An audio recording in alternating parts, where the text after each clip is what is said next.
de la cobdícia sense límits dels grans poders econòmics, fins i tot en arma de guerra en el genocidi palestí. Enmig de tant de soroll i confusió de missatges contradictoris, cal escoltar la veu de les persones que coneixen i lluiten per preservar els ecosistemes que sostenen la vida tant al nostre país com a tot el món. Comptem avui amb la participació de Francesc Larroca, doctor en Economia de la Universitat de València, professor titular del Departament d'Economia Aplicada fins al 2016 i professor Jean Monnet de Política Ambiental de la Unió Europea entre el 1997 i el 2016.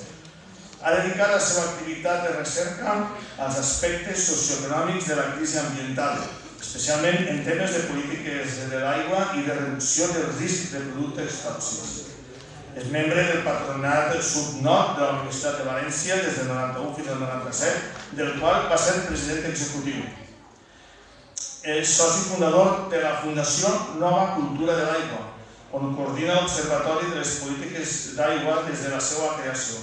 Entre altres activitats desenvolupades per la Fundació Nova Cultura de l'Aigua, Francesc Larroca ha participat activament a l'organització dels congressos ibèrics de planificació i gestió d'aigües que, amb una periodicitat aproximadament bianual, organitza la Fundació des de 1991.